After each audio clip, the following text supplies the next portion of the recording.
Hello and welcome back. Now you might notice something a little different right off the cuff. Usually I do these intros somewhere out in the wilderness or out in the great outdoors, but today I'm doing it from the inside of my car. And the reason why is because I'm going to try something different, interesting today. So here's what it is. I call this a blind drive. Now, if you guys follow me on social media at all, you might have remembered maybe a couple weeks ago, I asked any of my mutuals or followers to provide me with a random number out of a different set, like give me a number between 1 and 5 or something like that. Now, the reason why I did that is because basically today I am going on a merry jaunt to nowhere in particular, to quote Mr. Toad. So basically what I'm doing here is I don't know where I'm going or what I'm going to see because you guys picked my route out for me. So what I did was I picked a general start point in the vicinity of my home, maybe a little further away from where where I normally drive from. And what I did was I assigned the general area using a map. I assigned different number values to different streets. So like on this street, turn left here is number 1, go straight number 2, make a right here number 3, etc. Then with no context, I asked you guys to choose those numbers and vote on them. Whichever number came up with the highest vote is the route that I'm going to take. So what I did was, in the interest of safety, so I'm not just driving blindly, absolutely not knowing where I'm going, is I did pull up a map ahead of time, and I charted out the route where I'm going in accordance to the numbers that you selected.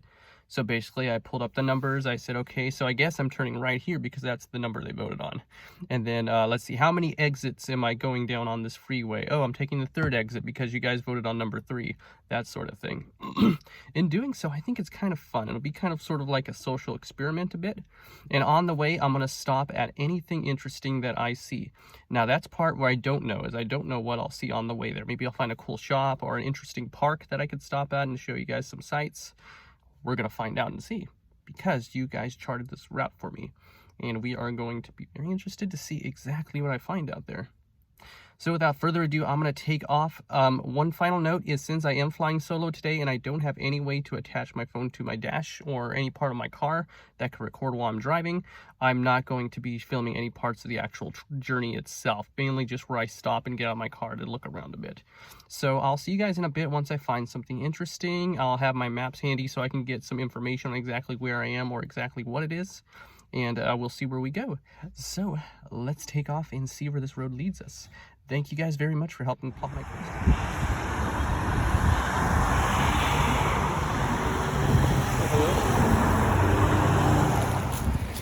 I often see these alongside the side of the road. Unfortunately for memorial for poor Matt here, but this is interesting with this little boat that they sit out here as well. I hope you're resting in peace, Matt. Look, I found another rocking chair. Maybe I'll stop and have a sit. Maybe not. Not sure, but I think these guys are stink bugs. Be keeping my distance. I'm using my zoom right now to get a picture of them. Pretty cool looking though. I just don't want to get spritzed or sprayed or anything. I'm gonna see if I can make it down this hill at all. It might be too steep, but I'm gonna give it a try. Okay, this is my first stop here. The map showed me I was passing over a creek, so I decided to get out and take a look. So we're gonna see if I can proceed down this hillside and get a good shot of the creek. Let's check it out. It's very pretty.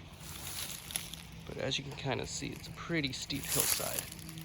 So if I go all the way down to the water, it's gonna be tricky to get back up. So I'll observe from here. Isn't that beautiful? There's a residential neighborhood very close by. And so many cars probably drive over this nice little babbling brook without realizing it's here. It is nice just to step off the path on occasion and see what they have out there. There's a nice clear trail right here, which should be easily accessible to the creek, but this sign right here, private property. Hunting, fishing, trespassing for any purpose is strictly forbidden. So it's tempting, but gotta obey the law in regards to things like this. They post those signs there for a reason, and even if I don't see any homes in the immediate vicinity, it's there for a purpose, and this must be someone else's land, so I am not going to trespass or wander down this path. I like the shape of this tree. These beautiful gnarled branches curving all the way up to the Spanish moss. It's a nice little clearing over here. Very beautiful. Got another slope here. There's some roots from this tree which are providing a bit of grip for me as I make my way down. I might be able to make it down. Let's try this with the phone in the hand. Might not be the brightest idea with one hand, but we're gonna give it a try. Save me, roots. Thank you very much. Okay. Looks like I made it. Nice. Oh, this is perfect. Oh, what is that? There's something splashing over there. Maybe a frog. Hopefully not a gator. Look how beautiful this is. See the fish? Can't tell what kind they are from here. Look at this. No, I'm not going to be wading across this creek right now. I'd be up to like my hip in water, and that's not going to fly. So this is the best view I'll be able to get. I've accepted that. It's a very nice view, though. All right, let's do a first-person action view as I try to make my way back up this hill. Here we go.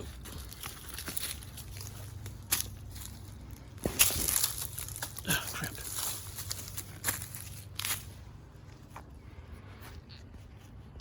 Fingers are gonna have to be in the viewfinder for now. Ooh.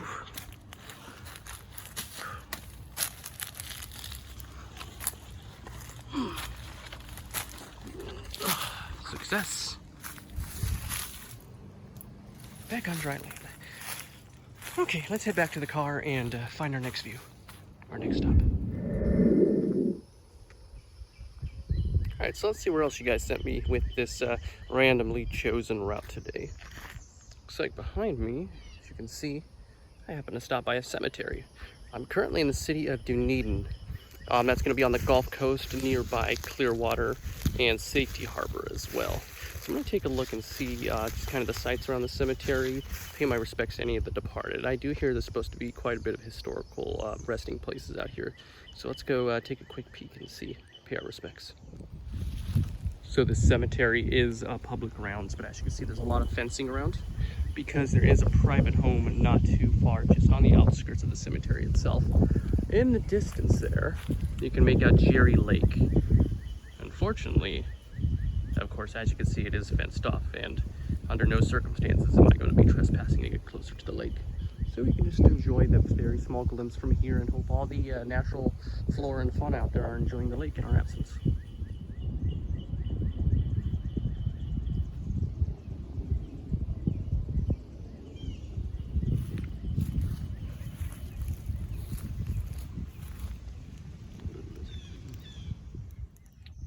A butterfly to remind me, even though we are apart, your spirit is here to guide me forever in my heart. Very beautiful sentiment. Gorgeous grounds out here.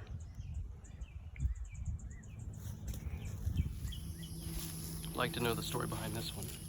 Old Coyote Nose. Stories one could tell. Rest in peace, old Coyote Nose. And all the other dearly departed. Beautiful memorial here for a gentleman that perished with the Bronze Star Medal in aviation. So he probably died in combat. Looks like he was a fan of the lightning too, because there's Lightning Bug, the mascot, in the background. And the rays. I think that's Kyle from South Park. That's kind of fun. His name is Zach. Thank you, Zach. Never forgotten.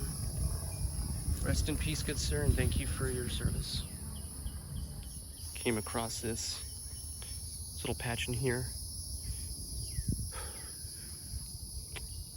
If you take a look at the dates on the bricks, these are all infants.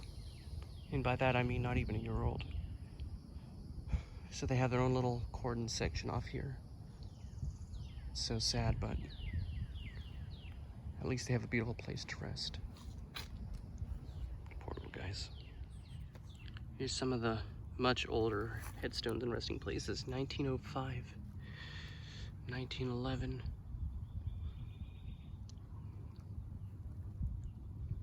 Been here for over a century. It's amazing. I love the history of old graves like these in cemeteries. Just the stories of their lives and everything.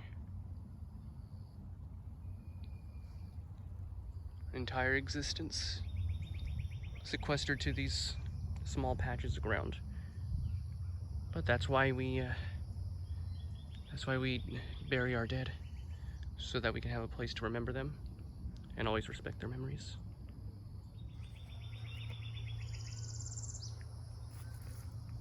At rest in the heavens above, Elmina A. died 1884 in love. She died in peace. She died. Her life was saved, but God denied. I don't know, that sounds a bit ominous to me, but I might be reading it wrong. But still, from the 1800s, it's amazing. Now this is interesting because this tree looks to be such an old growth that the branches have actually grown underground, and including having displaced this one headstone. That's insane. It's a beautiful tree, but I do feel bad for the one who is buried there and had their headstone displaced. Still, I suppose it puts them one at nature if there's a tree growing under their grave. It's pretty interesting. Look at these guys. See grasshoppers. Decided to pay a visit to this beautiful marble headstone. Hi guys. Beautiful. Let's leave them in peace though. So Dunedin Cemetery actually dates back all the way to 1871, when this land was donated by a local pastor. Apparently, the proximity to the lake back there, Jerry Lake, decided it was the ideal place as a resting ground for some departed. And I can't really blame him. It is beautiful here. Let's pick this up. Ugh, some little bunnies. There we go. That's what fascinates me about cemeteries. Call it morbid if you want, but just look at these headstones and think about all the people who lived their lives. Some of the beautiful inscriptions on some of these, and the heartache that their loved ones had to go through after they passed away. But we know that we still carry their memories in our hearts, and always. To get a little raw for a moment, my mom passed away about 15 years ago, and she's buried in a cemetery up in Sacramento, Northern California. Stay there. Whenever I happen to be up in the area, I stop by to visit her, because it's just good to know that there's a tangible place on earth where you can stop by and honor the memories of those who have left us. Even if we no longer see them physically, we still think about them and cherish their memories. In a beautiful place like this,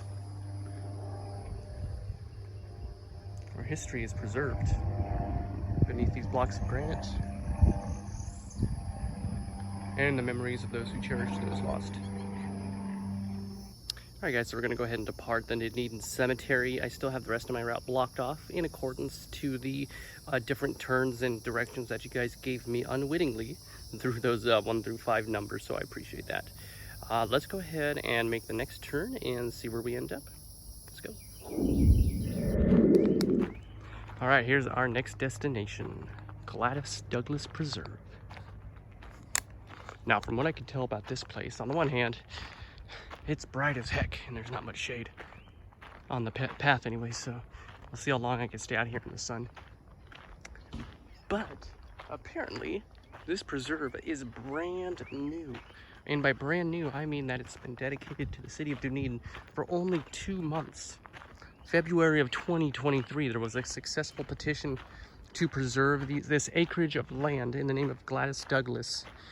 a local woman who sought for conservation and who's actually buried in the cemetery that we just left. Unfortunately, I wasn't able to find her tombstone and tell her thank you for all this wonderful land and wildlife out here, all this wildland.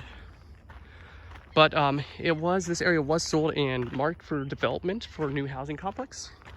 A new housing complex, but it was successfully petitioned to preserve it for natural habitat for the flora and fauna out here. And again, that was in February of 2023, which was only 2 months ago.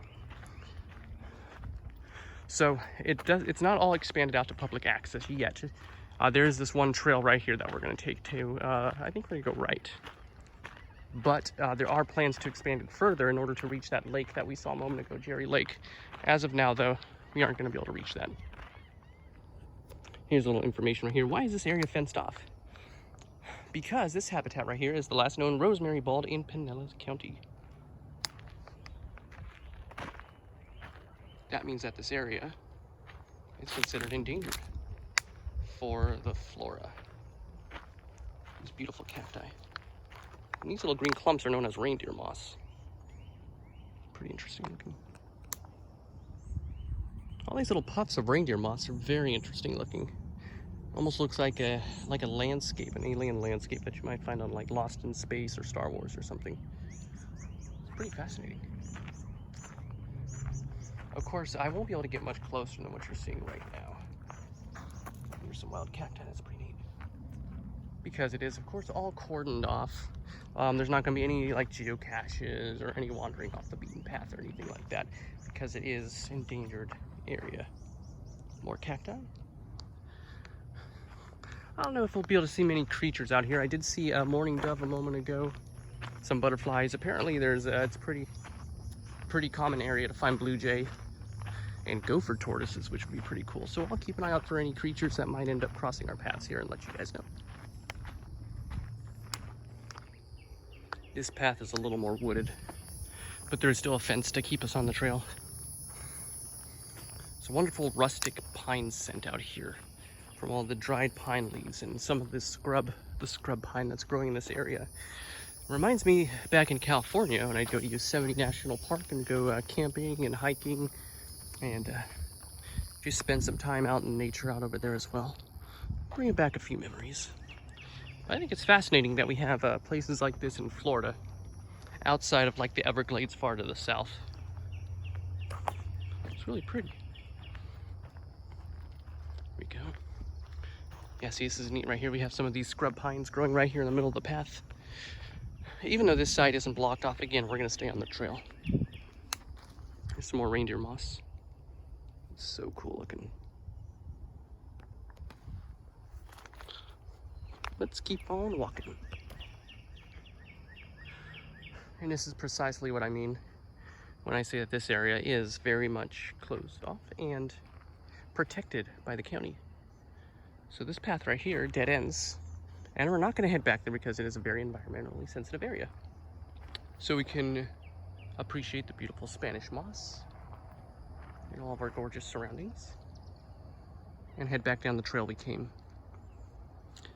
Again, since this is a brand new park, brand new park, there isn't much to see currently. By see, I don't mean much to observe in nature. I mean much of public accessibility. It's about a half-mile loop that you just circle around and then come right back on towards the parking lot. But at least there's something here to enjoy. And then soon, hopefully within the next year, the pathways will be expanded a little bit and we'll be able to head out to Jerry Lake and be able to go a little further deeper into the forest and see more of what they have to offer. But in the meantime, I think we're gonna head back to the main loop, head back to the car, and yeah, my route that you guys picked for me is getting closer to an end. I only chose about, I think, like 5 different turns and routes from my original starting point, so we're gonna be coming to an end pretty soon. There's a little bird back there. Where'd he go? He got away. All right. Coffee break time. Been going pretty hard today, about 3 hours of wandering around and climbing through rivers and all sorts of stuff, but I had fun. I got my trail mix too. It's gonna be a little snack later. But that's gonna be about do it after I sit here and recuperate for a second with my Java. I'm gonna head on back, but thank you guys for helping out with this. It was actually pretty fun. I had a lot of fun checking out the routes that you guys pre-planned for me and seeing exactly what they had out there. So recap, I found that creek, which was fun to kind of take a peek at and explore, that beautiful cemetery, and the nature preserve as well. And yeah, just a good time overall. I also stopped by, I always like to stop by the Dollar Tree and look for some finds for $1.25 for movies. You never know what you might find. So I found La Llorona and this one right here. It's not just a wolf cop, it's another wolf cop. If you guys haven't seen the first one, I recommend checking it out. But that's gonna do it for me today. I'm gonna sign off here, gonna start heading back, and I'll get this video edited and posted soon. You guys can kind of see exactly what I did today and what I found. Maybe sometime soon I'll string up another random string of questions on social media. You guys follow me on Twitter, Instagram, stuff like that. I'll put the links below if you guys aren't already following me. And yeah, then we'll see where we go from here for next time. But again, thanks for riding along with me. Thanks for sending me off on the adventure today. And we'll see you guys real soon, okay? All right. Cheers.